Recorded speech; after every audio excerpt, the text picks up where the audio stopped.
Hey listeners, it's Jess here. Today I want to introduce you to a show I love, Morbidology. It's an award-winning true crime podcast hosted by true crime author Emily G. Thompson, winner of iHeartRadio's Best International Podcast.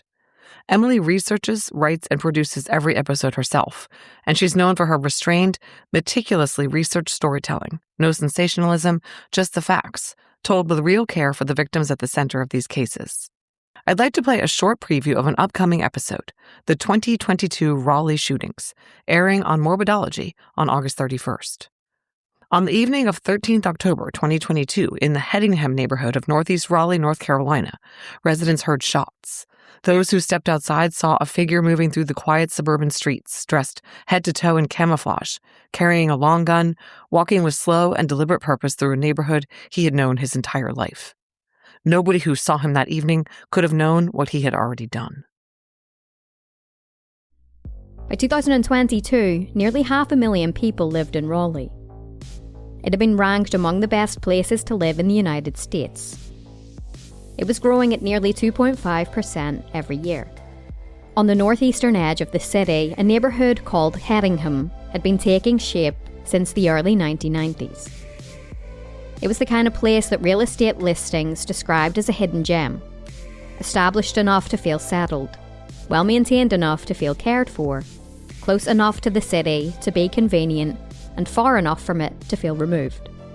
Hedingham had a golf course, and the Noose River Greenway Trail ran alongside the neighbourhood, a long paved path through trees and open green space. More than 2,500 homes had been built there, single-family houses and townhomes on lots that averaged 1/4 of an acre.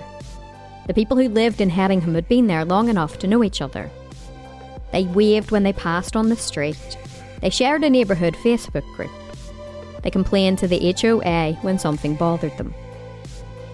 Then on the evening of the 13th of October 2022, loud shots could be heard in the neighbourhood. People looked up from what they were doing and went to their windows. Some went to their front doors.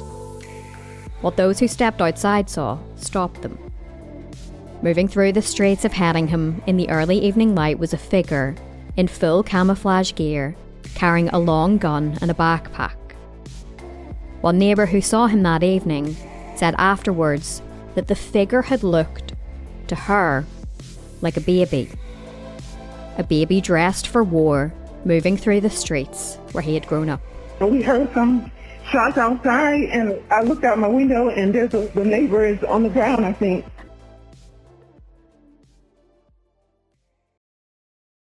I hope you enjoyed this preview. To listen to the full episode, be sure to find Morbidology on your favorite podcast app.